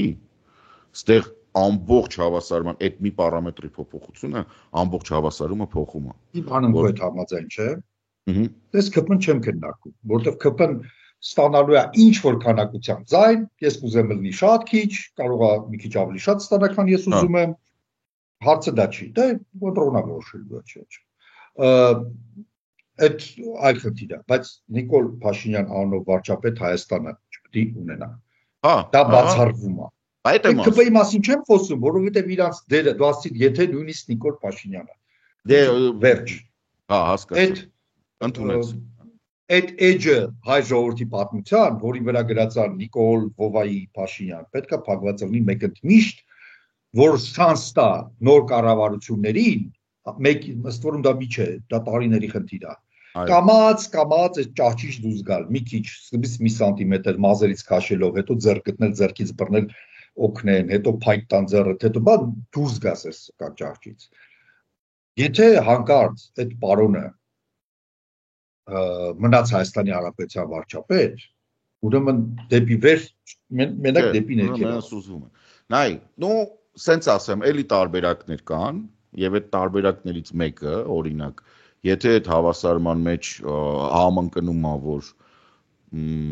Եվրամիության տես մինչև 27 թիվ Եվրամիության առաջնորդություն եւ դրանից հետո Ֆրանսիան է ստանձնում։ Մենք խոսենք Եվրամիության ռազմական անվտանգությունից, հույսով եմ հələ ժամանակ պահի, որ կարողանանք խոսենք դրա մասին։ Եթե Եվրամիությունը շարունակում է ակտիվորեն ձևավորել այն վեկտորը, այն ուժը, այն հարթակը, որը ԱՄՆ-ի ամբողջությամբ հակակշիռն է, ստեղ արդեն այն գործոնը, որ Տրամպը Իսրայելի հետ լավ է, եւ Իսրայելը Ադրբեջանի հետ է լավ, դրա բանն էլ է իջնում։ Դրա կշիռը իջնում։ Այստեղից ասենք մի անգամ Եվրոպան, եթե դեմ չես, ես մի հատ տան գաղափարը։ Okay. Ժամանակը խնայենք, էլի։ Հիմա նա եղբայր։ Եվրամիությունը ակնհայտ է, որոշում ընդունվել է, արդեն 5 հավաք է եղել, վերջինը վիրտուալ, այսինքն օնլայն, կոպիտ ասած։ Բայց մասնակցել է Ավստրալիան եւ Նոր Զելանդիան, դրա համար է վիրտուալ։ Ասում եմ, բրիտանական համագործակցություն, ողջ Եվրոպան բացի Հունգարիայից, ողջ Եվրոպան չեմ ասում Եվրամիությունը, ողջ Եվրոպան բացի Հունգարիայից եւ մասամբ Սերբիայից, այսինքն մեջ մտնում է Ալբանիան էլ, Նորվեգիան էլ, բոլորը։ Եվ արդեն կա որոշում, որ Եվրոպան պետք է դառնա ռազմաքաղաքական միավոր։ Տարբեր հաշվարկներով, ես իմչած Ռյուտեի մասին ընդ մի հատ կեղծ բան կար, պետք է ասեմ, հեսա կասեմ, կտանք ես խոսքը։ Ռյուտեն ասում է 5 տարի է մեզ պետք, ֆրանսիացիները մի քիչ առաջ եկած ասում են 3-ից 4 տարի է մեզ պետք։ Բայց գաղափարը այդ է, որ մաքսիմում 5 տարում պետք է ունենալ ռազմաքաղաքական միավոր, որը ունի նաև միջուկային զենք, որտեղ Մեծ Բրիտանիան եւ Ֆրանսիան միջուկային երկրներ են։ Ֆոն դեր Լայենը ասել ձեր ցավն էլ տանեն, բոլոր երկրները պիտի իրենց ռազմական ծախսերը բարձրացնեն, պարտավոր են բարձրացնել եւ մենք նույնիսկ նորմատիվներ ենք ներքին այդ սակաճի բանի փոխում, որպեսզի դա արվի։ Մոտավորապես այդ թեմայի վրա համաեվրոպական մակարդակով 1 տրիլիոնի կարգի գումար, այնտեղ կա 800 միլիարդը հիմնական, մոտ 200 միլիարդեր տարբեր ծրագրերի, Պլյուս ազգային պետությունների, ոնց որ ասած, վզին դրվում է մնացածը, այսինքն խոսքը գնում է շատ ավելի մեծ ծախսերի մեջ, որովհետև պետք է սա նայել, ոնց որ ասում, համապարփակ, պետք է վերևից ներքև ծախսերը նայել, համայնքից սկսած մինչև պետք է մոտավորապես 5 տարի։ Դրա համար իրենք Զելենսկուն ասում են, դու կոնֆլիկտների մեջ չմտնես, չէ մի ասա, երբ որ տեսնում ենք քո շահերը, ոնց որ այդ առաջի տարբերակները ընդերքի ոչ ասա, մենք քո կողքը կանգնացենք, բայց Ամերիկայում փշի է անում եւ այլն, որ Հայաստանում մի 100 բան ոնց է ասում, ճաճից հելացների պաշտպաններ ասեն, տեսակ, ասում Ամերիկայի բոլոր պահանջները ընդունեց, հա, Ամերիկան արդեն բարեկամական երկիր չի, եթե չեմ ասում, բայց մենք պետք է ամեն ինչ անենք, որ այդ Տրամպին առիթ ստեղծենք միանգամից խզելու, որովհետև մեզ պետք է 3-ից 5 տարի։ Այսքան սա կատարում է Եվրոպայում։ Ռյուտեն հարցազրույցը տվել է Բլումբերգին, որ իբր չի դուրս է եկել քննարկումից Ուկրաինայի ՆԱՏՕ մտնելու հարց։ Ուրեմն մտնում եմ, որտեղ ընդհանրապես շատ բան իմ հարցազրույցում դուր չի եկել, չեմ ասում իդեալական հարցազրույց, հարցը դա չի։ Մի կտոր նայում եմ ինչ որ կա, մտնում եմ Բլումբերգի, նայում եմ 13 րոպե է տևել, ամբողջը նայում եմ, այդ արտահայտությունը չկա։ Եվ նայում եմ որտեղ է տարածված, ռուսական բաներում, ԶԼՄ բոլոր։ Գիտես ինչ մակարդակի, ՏԱՍՍ-ի եւ բանը, Agentstvo Novosti մակարդակով, լենտարու բան, այսինքն բոլոր այդ FSB-ի բանը, Պաշտպանության նախարարության ցանցը, ադրբեջանական, կալիբերազ եւ այլն, տեղ եմ տեսնում։ Բնականաբար եւ տեսնում եմ մի քանի հատ անգլախոս աղբյուրներ, որոնք ընդհանրապես բաներ են, ինչ են ասում, կոմպիլյատորներ են, այսինքն իրանք նորությունների հետ ոչ կապ չունեն, կոմպիլյացիոն ինչ որ բաներ են։ Նորից ուշադիր նայում եմ այդ 13 րոպե, այդ ֆրազան չկա։ Դրա համար ուզում եմ զգուշացնել ժողովուրդ, որ պատերազմա գնում, նաև ինֆորմացիոն եւ փաստորեն այդ բանը, որ վերջ է եկել է Ուկրաինայի։ Ասեմ որտեղից է առաջացել, քանի որ ես սկզբում ինձ թվաց դու գտել ես սկզբում աղբյուրը։ Ուրեմն Telegram-ում կա ալիք, որը կոչվում է Bloomberg։ Հենց տենց էլ գրվում է։ Կողքնել են գալոչկեն, որը ռուսական ինչ որ մեկն է ստեղծել, որ մտնում ես ապիսանիայի մեջ, գրած է Bloomberg-ի ոչ պաշտոնական ալիք։ Ուրեմն ինչ է ինքը անում։ Ինքը անում է Goebbels-ի մոդել։ 80% նյութերի դա իրոք Bloomberg-ից վերցրած լուրերն են, որոնք երբ որ գալիս է տեղը, որ պետք է 20%-ը դա ռուսական ռոպագանդա է։ Քանի որ ես իրան վաղուց եմ կարդում, ես գիտեմ որտեղից է դա դուրս եկել։ Այսինքն բան չի, սա չեմ ասում, որ գրանցվեք Աստված մի ասես, այդպես բան չանեք։ Չէ, ես ասում եմ, նստել ամբողջ դիտողներին եմ ասում, հա։ Հանդաղացրած եմ լսել, ասում կարող արագ ասել չեմ բան արել։ Այն 0.7-ի վրա դրած լսել եմ, ոչ միտեղ չկա այդ բանը։ Լավ, դա վերջացնենք։ Հիմա արի բյուջեներից պրոյեկտի ճակատագիրը, ինչ ես կարծում, դա աշխատող պրոյեկտ է թե ոչ։ Հիմա տես, սկսենք ամենասկզբից, ինչը որ բոլոր ռոպագանդիստները այդ թվում մեր մոտ այդ առնետները ճայիճից, որ վազվզելով ստեղ բան են անում, մի Եվրոպան չի կարող։ Ուրեմն սկսենք նրանից, որ ռազմական բյուջեն Ամերիկայի Միացյալ Նահանգները, երբ որ դուք համեմատում եք ԵՄ-ի կամ ինչ ավելի խնդալու է Եվրոպայի բյուջեի հետ, տեսնում ենք բան 850 միլիարդ դոլար Ամերիկայի ռազմական բյուջենը ընդամենը 400 թե 500 միլիարդ գումարային Եվրոպայի բյուջեն։ Ամենակարևոր բանը, ինչը դուք պետք է անեք, եթե ուզում եք լինել մարդ, ում կարծիքը պետք է հաշվի առնվի, ոչ թե ուղղակի կրկնող, այսինքն ստեղից վերցրեցինք, ստեղ տվեցինք։ Տեսեք, Ամերիկայի Միացյալ Նահանգների ռազմական բյուջեն ձևավորվում է այնպես, որ բոլոր վետերանների, բոլոր ծախսերը, այդ թվում առողջապահության, թոշակների, իրանց ուտելիքի, որտեղ այնտեղ ավելի քան 30,000 բան կա, homeless, այսինքն տուն չունեն, վետերան են, բայց տուն չունեն, հա, ինչ որ sense, անօթևան են, դրսերն են ապրում։ Այդ բոլորի բաները, այդ ճաշարանները եւ այլն, այս ամբողջ ծախսերը սոցիալական վետերանների Կորեայից ու Վիետնամից սկսած Այսինքն ցանկացած մարդով Վիետնամում կռվել է, իսկ դա կներեք այն ժամանակ ընդհանուր զինակոչ էր իրանց մոտ։ Իրա թոշակը Պերսոնալ չէր բանակը։ Այո, իրա թոշակը նստած է Պենտագոնի բյուջեի վրա։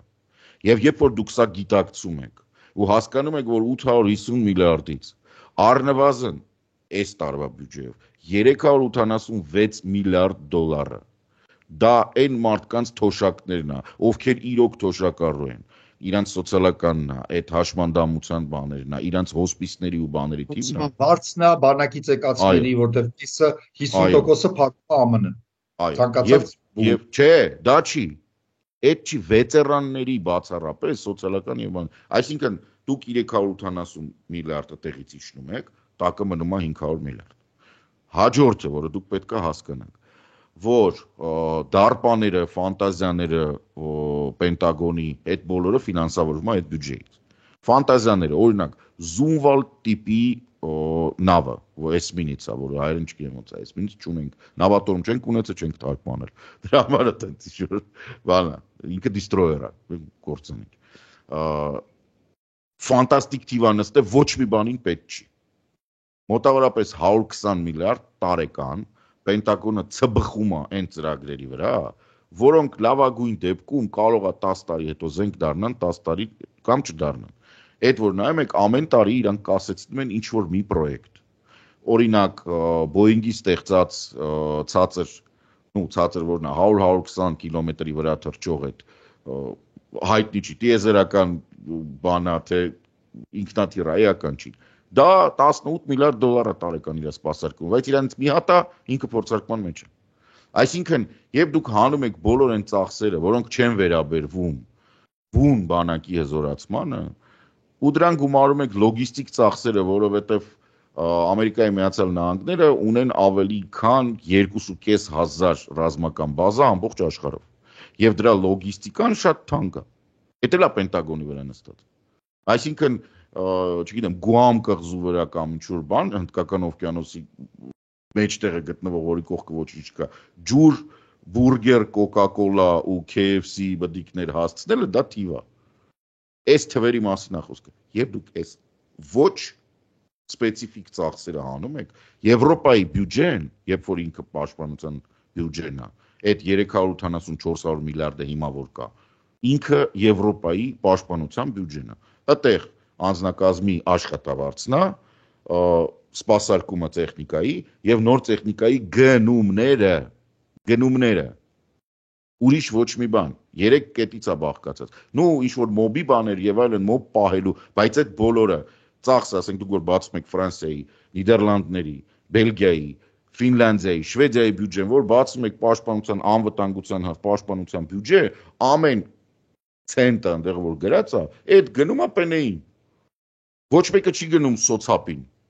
Սոցապը իր հարցերը ուրիշ ձև է լուծում։ Որովհետև իրանց մոտ սոցիալական զարգացած համակարգ կա, Ամերիկայի welfare համակարգը զարգացած չի, դրա համար դրած է առանձին նախարարությունների վրա։ Այսինքն համընդհանուր համակարգ համընդհանուր ասենք այն էլ ինչ որ կա Տրամպը որոշել է լուծարի, այսինքն Մեդիկերը բանը ոչ լուծարի։ Հիմա տես, երբ որ մենք սա ենք դիտում, մենք տեսնում ենք, որ Եվրամիության, Եվրոպայի մեծ, հələ Ավստրալիայից չեմ գումարում։ Ավստրալիան պատրաստվում է ատոմային բաներ սուզանավեր առնել, շատ ֆրանսիական պրիչոմ արդեն։ Չարոց իրենց ստիպում է կյանքը, որտեղ Չինաստանը շատ լկտի է սկսել պահել։ Այո, համ Չինաստանն է լկտի պահում, համ Ամերիկան է խոսք տվել Վիրջինիա դասի 3 սուզանավ, որը պետք է անցած տարի լիներ, ասել են սպասեք 36 թվին կլինի։ Հա, բարև ձեզ։ Ու ոչ էլ բրիտանական սուզանավները, որը իրանք փորձարկեցին, Բորիս Ջոնսոնը տենց թրփոշացավ, ասեց Ֆրանսիայի ձեռքից վերցրեց Բարակուդան պետքա լիներ։ Ֆրանսիայի ձեռքից կոնտրակտը վերցրեց, ասեց դուք British Commonwealth եք, եկեք հիմա առեք, քանի տարի, 7 տարի անցել է, տեղից սայլը չի շարժվում։ Դրա համար ավստրալիացիք արդեն լրջորեն քննարկում են, որ վերադառնան այդ մեղալին են, վերադառնան ֆրանսիական մոդելին, որը 3 Վիրջինիա դասի սուզանավի փոխարեն կարան առնեն 12 ֆրանսիական։ Սա էլ իր հերթին։ Ամերիկայի Միացյալ Նահանգներում բյուջեները միշտ մեծ են։ Երկիրը մեծ է, հարուստ է, իրանց մեկ է։ Իրանց մոտ ամեն ինչ մեծ է ու թանկ։ Հիմա, երբ որ մենք այս բալանսի բերեցինք արդեն, հիմա հասկանում ենք, թե ինչ է կատարվում։ Այս եղած գումարին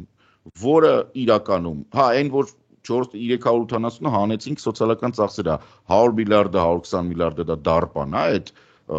ծրագրերը, որոնք մեր հռակի բանի պես են,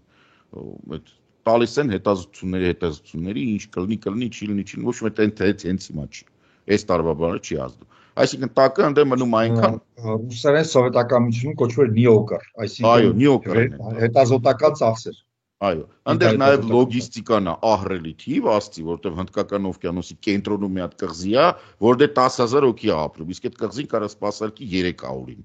Այդ սաղի ուտելիքը, այդ նավաբան, այդ լոգիստիկան էլ որ հանում եք, ստացվում է, որ հենց հիմա պաշտպանությանը Միացյալ Եվրոպան, նույնիսկ առանց Ավստրալիայի, բայց Բրիտանիան ստե, ավելի շատ գումար է ծախսում, քան Ամերիկան։ Հիմա տես, այս վիճակին Եվրոպան որոշում է։ Ասես, որ ծախսը բարձրացնում նպատակային հիմա նայ այս եղածին, որ ինքը ավելի շատ է ծախսում, քան Ամերիկան, գումարվում է 800 միլիարդ եվրո, այդ 800 միլիարդի մեջ բանն է, որ դուք կարող եք եւ մենք ողջունում ենք, որ դուք ավելի քան 3% ծախսեք, այսինքն բյուջեի դեֆիցիտ առաջացնեք, այդ բյուջեի դեֆիցիտը ուղարկեք պաշտպանության եւ դա ոչ մի տնտեսական սանկցիաներ չի կիրառի, որտեղ այնտեղ կա կանոն, օրենք, այսինքն այդ 800 միլիարդը տեղից է,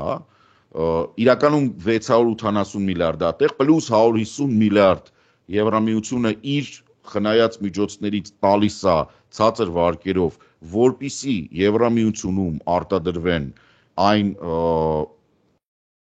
զինատեսակները, որոնք ուկրաինական պատերազմը ապացուցեց, որ դա պետք է, այսինքն դա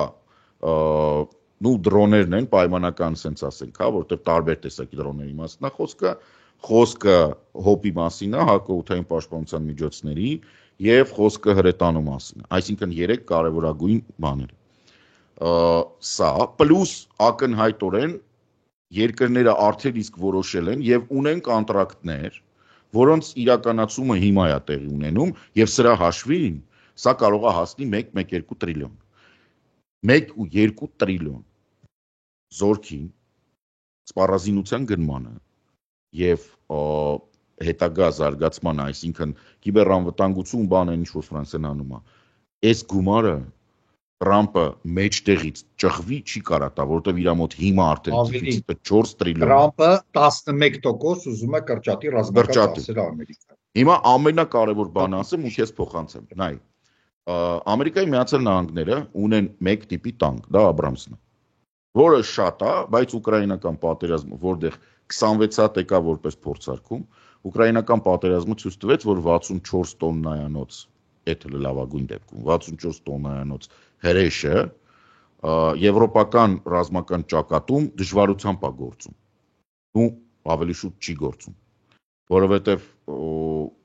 փոքր կամուրջները նախատեսված չեն այդ ծանրության համար։ Ու ցեխի մեջ ինքը խրվում է։ Մյուս կողմը ճանապարհները բանկան։ Այո, սովետական միության ճանապարհները, այո, իրանք չեն դիմանում։ Եթե իրանական ֆուրերին չի դիմանում Հայաստանի ասֆալտը, դու 64 տոննանոց այդպես բան պատկերացրու։ Հա, բան չի։ Տես, սա է առավելությունը, որ Ամերիկան ունի, այն օրը հատուկ նայել եմ, բացառապես Պետրիոտն է, որովհետև տանկերի առումով կա Լեոպարդ, կա Լեկլերկ, գերմանական եւ ֆրանսիական։ Բացի դրանից, Գերմանիայի մշտական դաշնակիցները Շվեյցարիան եւ Շվեդիայի թագավորությունը ունեն պայմանագիր եւ Լեոպարդների հիման վրա իրանց սեփականն են արտադրում, այս լիցենզավորված։ Օթուժի տեսանկյունից գոյություն ունի Դասո, այսինքն Ռաֆալ, որը ամբողջությամբ անկախ է Ամերիկայից, գոյություն ունի Saab, որը շատ վաղուց 1000-ներեղուցում Ղալաթ է արել, չասեմ ինչա կեր է, ամերիկացիքի հետ պայմանագիր է կնքել եւ այնտեղ դրված է F141 տիպի շարժիչ, որը կարելի է փոխարինել Rolls-Royce-ով կամ շաֆրանով, բայց դա ժամանակ է, բայց ամեն դեպքում Շվեդիան իր համար եւ իր դաշնակիցների բան կարա արտադրի, Gripen։ Իհարկե, Ամերիկայի Միացյալ Նահանգները արդեն իսկ կասեցրել են 2 շվեդական կոնտրակտ Կոլումբիայի եւ Պերուի հետ եւ փորձել են այդ երկրներին շվեդականը չեն տվել իրավունք Gripen տրամադրել այդ երկրներին փակելով շարժիչը։ Հետևից գնացել են, ասել են արի քեզ F16 տանք։ Պարզը։ Դա է խնդիրը։ Խնդիրը այսպես կոչված HIMARS-ն է, որը առաջի 2 տարիներին ինքը շատ լուրջ հարց լուծեց բանում, բայց 24 թվականին արդեն ամբողջ 24-ի ընթացքում ուկրաինական այդ Telegram ալիքները որոնք ասում են, որ քանի որ ջեմինգ է միացնում այդ փոքր ռեպի կայանները, որոնք որ կարողանում են շեղել բաները, ну, короче, խնդիր է առաջանում դրա հետ, բայց ամեն դեպքում HIMARS-ը կա։ HIMARS-ի անալոգ թե Բրիտանիան, չէ, Բրիտանիան չէ, Ֆրանսիան եւ Գերմանիան ու Նիդերլանդները համատեղ մարդը իրան արտադրում են։ Բայց ամեն դեպքում այդ բացը։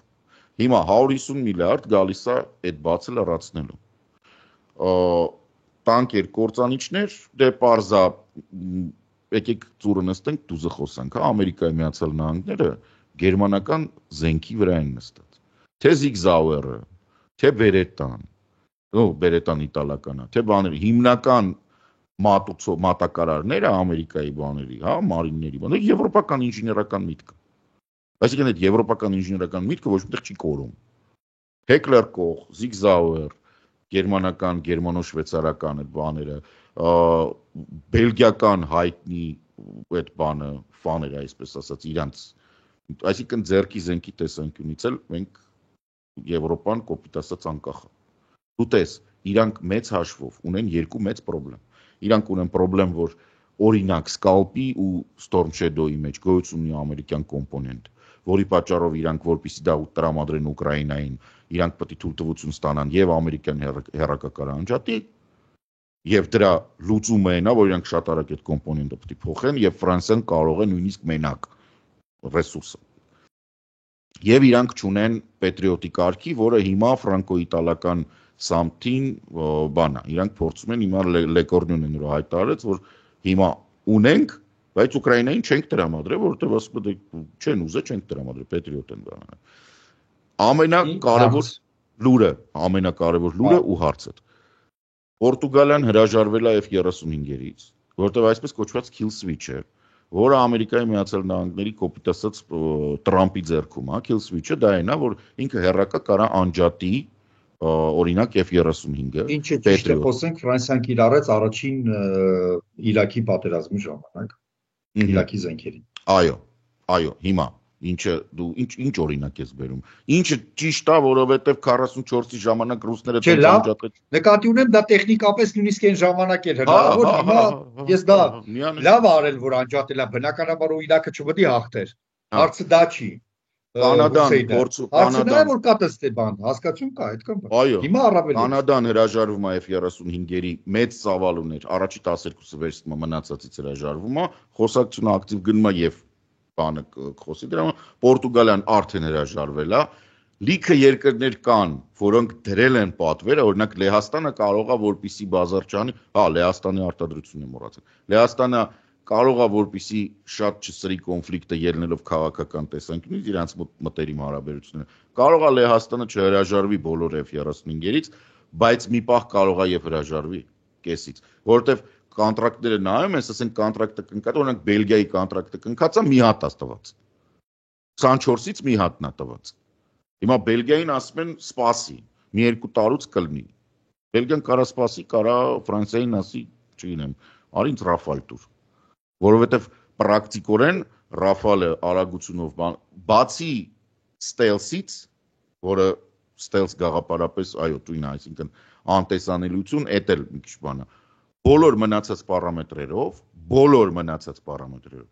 F-35-ը զիջում է Ռաֆալին։ Բոլոր արագություն, քանակ, զենքի, այսինքն նագրուսկա, ծանրություն ռազմական, որը կարող է ծանրաբեռնվածություն։ Այո, ծանրաբեռնված բոլոր ու ամենակարևոր առավելությունը ինքը ամբողջությամբ անկախ է Տրամփպես մարդկանցից։ Շատ երկար խոսեցի։ 5 րոպե ունես, մի հատ հարց ունեմ, պետք է պատասխանես։ Այդ համակարգը, երբ որ բանակը միայն զենքը չի, պարզ է որ կառնեն, կսարքեն, կստեղծեն, ըստ որում Եվրոպան խնդիր չունի, ինքը նույնիսկ Չինաստանից կարող է ինչ-որ զենատեսակներ գնի, Հնդկաստանից գնի, Հայաստանը զենք արտադրեր, Հայաստանից էլ կգնա։ Այսինքն չունի սահմանափակումներ այդպեսի լուրջ։ Դա հասկացա որ լուծելի խնդիրներ են։ Ընդհանուր կառավարումը Եվրոպական բանակի ստեղծումը։ Ինչպես ՆԱՏՕ-ի բանակի իմաստով, ոչ թե լուծարումը տեղական բանակների, այլ դրանց ինտեգրումը ինչ որ ընդհանուր բանի մեջ։ Հնարավոր է 3-ից 5 տարում, թե ոչ։ Դա է կարևոր։ Նախ իրանք ունեն փորձ, դե ՆԱՏՕ-ն կա ու կա, այսինքն Հա, ՆԱՏՕ-ի ամերիկյան գեներալներին հանում ես, այո, ցավ տեղը։ ուստավներ է։ Հիմա բանակային կատարող, հրաման կատարողի համար մեծ հաշվով բան չի։ Խոսքը գնում է նրա մասին, որ պետք է ստեղծել կառավարման կենտրոն, հա, կենտրոններ, որոնք կփոխանցեն, այս դարում տեղեկատվության փոխանցումը, քանի որ ասենք միլիվարկյաններ է տևում, խնդիր չի, ասենք, չգիտեմ, Ստոկհոլմի բաներում, բունկերներում, Ֆոնտենբլոյի բունկերներում եւ ասենք Լոնդոնի ու ինչ ասեմ, Մյունխենի բունկերներում այդ կապը ստեղծել օպտիկա վեճ է։ Մա ինչ տարբերություն դալու նստած են։ Հարցը մենակ դրա մասին չի։ Հարցը նրա մասին է, որ Եվրոպան ի շնորհիվ նրա, որ ինքը սենց բան է, ծայրահեղ ցուրտ պայմաններից, մինուսային ջերմաստիճաններից, հա, Նորվեգիա, Շվեդիա, Ֆինլանդիա, մինչև գրեթե անապատային պայմաններում կռվող բանակ, աշխատող բանակի ստորաբաժանումներ ունի։ Եթե դու վերցնում ես Նորվեգիայի հատուկ ծառայությունների, հատուկ զորքերը եւ Իսպանիայի հատուկ, դու ստանում ես ավտոմատ, մարդիկ ովքեր ծնվել մեծացել են, մեկը տունդրայում, մյուսը անապատում։ Սա է հզորությունը եվրոպական բանակի եւ սրա շնորհիվ է, որ մի բան էլ ասեմ, հա, տպավորություն չստեղծվի։ Թուրքիան հանած այդ 300,000-ը Թուրքիայի հանած Եվրոպայի բանակի քանակը 1 միլիոն մարդու է հասնում։ Ռեզերվը, նախնական օպերատիվ ռեզերվը 2.5։ Այսինքն 14 օրում ամենաշատը Եվրոպան կարա ռեզերվից կանչի եւ մոբիլիզացնի եղած 1 միլիոնից բացի 2.5 միլիոն մարդ։ Իսկ եթե Ուկրաինան ինտեգրացիա չեմ հաշվում Ուկրաինան, բրատ, չեմ հաշվում Ուկրաինան։ Ուկրաինան միայն Ուկրաինան, եթե բոլոր տեխնիկական խնդիրները լուծված լինեն, ռեզերվով 1 միլիոն մարդ կարող է հանել։ Ուկրաինան հենց հիմա ունի 600,000 մարդ, ինքը կարա հանգիստ 1 միլիոն է հանի, ասենց ասեմ, եթե դրան միանում է Լեհաստանը, ու դրանք նախ օստեն, Գուդերյանի նկարը կախում են, կարանեթան Մոսկվայի դուռը ծեծեն, ասեն հոպա, ինչ կա։ Լրի, առանց որոցե պրոբլեմի։ Տենց ես տես, խնդիրը այն չի, որ Ռուսաստանը անպարտելի է։ Խնդիրը այն է, որ եվրոպական բնակչության perception-ը, ընկալումը աշխարհանկալումը, մինչև Ուկրաինայի վրա հարձակումը եւ նույնիսկ մինչև 23 թիվ, այնպիսին էր, որ արա դե խախանդ ապրում էինք, էլ էս ինչ եք անում։ Եկեք լավ, դե հիմա ոչինչ, ուկրաինացիներն ասել լավ, ոչինչ անասուն է, մի բան կլինի, կպրծնի կգնա, կընկնի ավտոյի տակ, արի վուդու անենք, մի բան կլինի, արի պատժամիջոց մտնենք, բայց այն պահից, որ եվրոպացին հասկանում է, որ վուդուն, աղոթքը, բանակցությունները, բանը չի օգնում, զիջումները, այո, ես ձեզ խորհուրդ եմ տալի, մի բաց թողեք ձեր պատմության եւ աշխարհագրության դասերը։ Ուղղակի մի բաց թողեք, որտեվ այն Սալադինի հեքիաթները, որ ինքը հույ հայ տվեց եվրոպացիներին, ասենք, ամբողջ աշխարհով հավաքվեցին ու կոտորեցին եվրոպական զորքը Երուսաղեմի մոտ, կարդում ես, հասկանում ես, որ 200 հոգի էր եվրոպացի հետ, 200 իրանք այդ մինչև հիմա 800 տարի խոսում են նրա մասին, որ սաղ ազգով հավաքվել էին բաշի բուզուկներով են, հերեն Պակիստանից մարդ էին բերել, որ 200 հոգու ախից կան։ Այդ թվում նաև Հայաստանի քրդերը, որովհետև Սալադինը Դվինի կողմերն է ծնվել, քուրդը, մեր Հայաստանի քրդերից։ Շնորհավորում։ Թուրքերից հետ է վերցնենք, չէ, վերցնենք, ասեք, դի մերն է, Դվինը բան էր ունեցել, դղյակ հողեր, բան։ Դե էտա, հա, կարող է, չնայած բան կա։ Տես խնդիրը որն է։ Այն պահից, երբ Եվրոպան հասկացավ, որ պատերազմ է, ես խորհուրդ եմ տալիս բոլոր մնացածին, ովքեր իրանց եվրոպացի չեն համարում,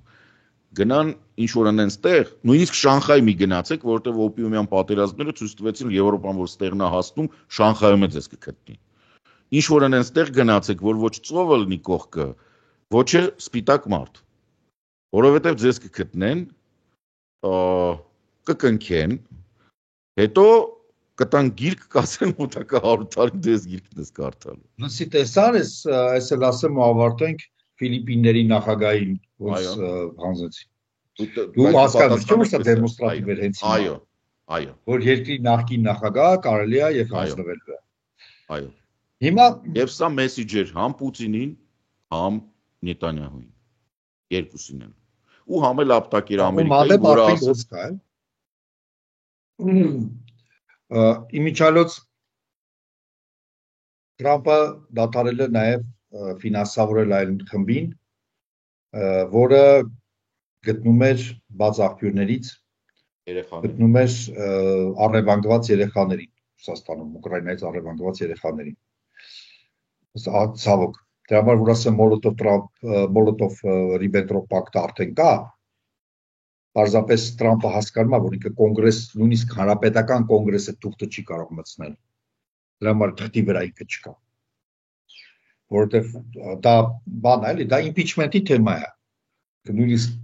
կոնգրես չի կարող մտցնել, սենատ չի կարող մտցնել։ Դրա համար պարզ է։ Ուրեմն մասկի պահով ասեցի, չէ՞, հա, քեզ եմ ասել։ Եթե չես ասա։ Հա, քեզ եմ ասել։ Ուրեմն մասկին կանչել են բան, ֆեդերալ դատարան, որը մերժել ինքը չի կարող, տճը կձերբակալվի եւ մարշալները իրան պետք է բերեն դատարան, որտեղ պետք է երթման տակ խոսա։ Եվ այդ մարդու հոգեբանական վիճակը, որ նայում ես իր վերջի Twitter-ները եւ այլն, նայել ես վերջինը։ Մաոն, Ստալինը, Հիտլերը մարդ չեն սպանել։ Մարդ սպանել են հանրային ծառայողները իրանց։ Լուրջ։ Դուք բան ասել։ Այսինքն իր ալտելությունը պետության նկատմամբ պետության ինստիտուտի արդեն այն ուլտրա բաներ կան, կապիտալիստական անարխիստներ կան, ոնց որ բանը Ֆրիդման Միդրանը չէ, դրանք ցիվիլ են, ոնց որ Հոպեն, միջալոց այդ տեխնոկրատ ֆաշիստների գաղափարախոսներից է գլխավոր, այդ Հոպե բան, որ արդեն պետությունը բանա, ինքը պայքարում է ոչ թե որ պետության ծախսերը կչանան, ինքը պայքարում է ամերիկացիների դեմ, որոնք ֆեդերալ ծառայող են, հանրային ծառայող են։ Իսկ դրանք տասնյակ միլիոնավոր մարդիկ են, նահանգային մակարդակով, համայնքների մակարդակով, ֆեդերալ մակարդակով։ Այնպես որ լավ, անցած լինի ինքը։ Հիմա ամփոփեմ այսպես, հա։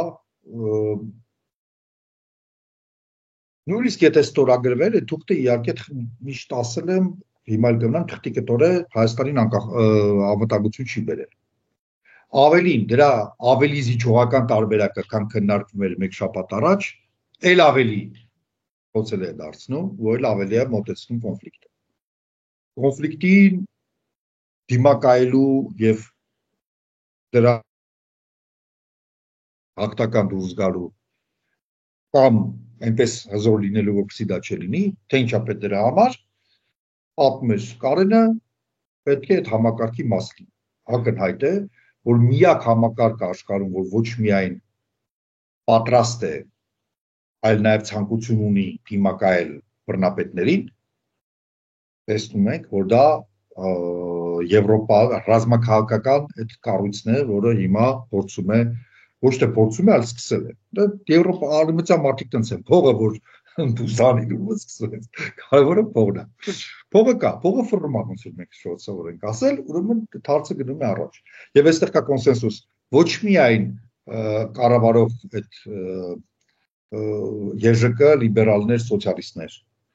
այլ շատ ավելի լայն կոնսենսուս կա։ Կանաչները։ Հա? Կանաչները, լսի, կանաչները, սոցիալիստները, որոնք ընդդիմություն են, այո։ Եվ նույնիսկ աչերի նացիոնալիստների մի մասը։ Մելոնի, մեր։ Հա, չէ, օրինակ, ես հիմա վախենում եմ ասել մեր, որովհետև Պուտինից եւ Տրամփից փող ստացողների հետ մի քիչ չեմ ուզում ասոցացվել, բայց որովհետև դու շատ բան կարող ես քո մասին ասել, դու SSN ես, իրական կյանք կա, էլի։ Բայց նայում եմ, որ Ֆրանսիայում, Դանիայում,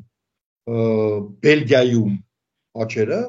բավական այսպես հետևություններ են անում եւ բավական խելք են սկսում հավաքել, Լեհաստանում տեսնում են ինչ է կատարում, էլի, որ հետո իրեն ժողովրդների առջև պատասխան են տալու հետևանքների համար։ Հա։ Իմ կարծիքով բանը, ես ակտին լուծում գտա այս իմպրովիզացիոներ, ոնց Մասկին համոզենք, որ ընտրություններին ասի, գնացեք Նիկոլին ձայն տվեք։ Թեման փագի միակավից, հետո աշխարհից է տալիս, միակավից լսի, գիտես ոնց, ասեմ, օրինակ Տեսլաները, որ Հայաստան են գալի, շատ հետաքրքիր իրավիճակ է։ Ուրեմն մաքսաձերծման ժամանակ վերցնում են մարքեթինգային թիվը։ Չնայած գոյություն ունի կանոնակարգ, լավ լուր է իրականում, ԵԱՏՄ-ի կանոնակարգը Հայաստանը չի հարգում։ ԵԱՏՄ-ի կանոնակարգով էլեկտրոքարերի բաները պետք է 30%-ի աշխատելի միջին հզորությունը վերցնես, չէ՞։ Նու մոտարապես Տեսլայի պարագայում դա 2 անգամ պակաս է։ Եվ խոսքը վերաբերում է նրան, որ եթե դու բերում ես էլեկտրոքար, դու այն օրը ճանաչում ես, ով չենք ասում պրոստը որ չվարենք, այդ մարդը ինձ տեսավ, ասում է, ուրեմն նայ, Tesla S-ը ավելի մեծ մաքսատուր կամուծում, քան Bugatti Veyron-ը, որովհետև շարժիչի հզորությունը եւ ձիահուժը նրանից շատ է, բայց մարքեթինգային ընկեր, էդի ոչ մեկ չի կարա ստանա, այդ կարա ստանաս, ասենք բան, վակուումի մեջ, ապակյա տենց ճանապարհի վրա, բայց մարքեթինգային թիմը Եգոն փասա, դու գիտես ինչքան են վճարում այս ավելի թանկ է Տեսլաների գույքահարկը ինչքան է։ Էդ եմ ասում, բայց գույքահարկը ինչ է ալնում։ Հա, 5 միլիոն 600,000 թվեր է, էլի ասեք։ Միլիոն, բան, հա, կարող է իդեպ բաներ, դե գույքահարկի մասը։ Գույքահարկն էլ է տենց։ В общем, բայց իրականում խնդիրը որն է։ Եթե այդ ամենը ասում ենք Մասկին, Մասկը կարող ասի, ապա Նիկոլից լավ, իմ պատիվը ոչ մեկ չի պահել։ Տես ինչ հզոր է, ասենք, Տեսլան Bugatti Veyron-ից լավ է։ Թող գա ասի, որ ժողովուրդ եկեք, դուք գնացեք բան, հա, բան, գնացեք Նիկոլ ընտրեք։ Չնայած մերոնք մարդ ես կարող ընտրել։ Լավ, շնորհակալություն ուշադրության համար, կներեք մի քիչ երկար խոսեցինք։ Իհարկե շատ պրակտիկ մաս կա, ես գիտեմ, որ արդեն տակը ես կներեք հիմա չեմ հետևում, բայց գիտեմ, որ տակը գրելու եք, որ բաղագործողություններ են պետք եւ այլն, դրա մասին մենք խոսենք պարտադիր, բայց հավատացնում եմ ձեզ, որ անակնկալներ չկան Հայաստանի կառավարության պահվածքից։ Օրինակ ես ինձ հիմա գլխավոր զարմացնումը Ֆեդերալ նահանգներն է, այն երկրները, ասենք Կանադան են զարմացնում, ծնունդս կախված նայում եմ, ասենք եւ այլն։ Հայաստանի կառավարությունը անում է այն, ինչով իրենք զբաղվում են վերջին բոլոր տարիները։ Եվ կա մի ձև, որպես իրենք դադարեն դրանով զբաղվել, որ իրենք դադարեն լինել կառավարություն։ Այո։ Ուրիշ երկրություն։ Այ ինչպես դրան հասնել։ Դա շատ ուշ խոսակցություն է։ Ես կարծում եմ դա այնքան մեծ խոսակցություն է, որ նույնիսկ իմ ու Կարենի, ոնց ասեմ, ինտելեկտուալ եւ հոգեբանական կոմպետենցիայից բարձր է, այսինքն պետք է լուրջ խոսակցություն արարության մեջ ինչ պետք է անենք, որպեսզի դա վերջ տանք այդ կառավարմանը։ Սա շատ կարևոր հարց է, որտեղ առանց դրա մեր խնդիրները չեն լուծվի պարզապես։ Դու սենց ասեմ, լուծումը մենք գիտենք, մենք հիմա աշխատում ենք նրա վրա, որ այդ լուծումը կիրառության վերենք լույս աշխարհ, ուրիշ բան չկա։ Այս նորից կրկնում եմ, որ դա շատ լայն ընդգրկմամբ ինչ որ մի հատ քննարկում է պետք, որովհետև պատասխանատվության հարց կա, վերջը, ոնց են ասում, մի քանի գլուխը կամ 100 գլուխը 1000 ավելի լավ է կամ 1-ը, 2-ը, 3-ը, 4-ը, 5-ը, 10-ը։ Շնորհակալություն, շնորհակալություն աջակցության համար։ Մի հատ անոնս անեմ, այդ կապակցությամբ, որ բազմաթիվ գլուխներ պետք են, մենք մոտակա ժամանակներս սկսենք կբացենք իրականում մեր դռները հարթակ որպեսզի այդ քննարկումները բերենք պրակտիկ աշխարհ։ Հայտարարությունը կլինի, բան կանենք, մաս առ մաս կհավաքվենք ու կզրուցենք, կտեսնենք որը որից հետո է։ Լավ, չվախեք։ Շատ լավ, մինչ հանդիպում, շնորհակալություն աջակցության համար։ Եթե լինեն հավելյալ հարցեր եւ այլն, հաճույքով կպատասխանենք մյուս թողարկումներում։ Հաջողություն։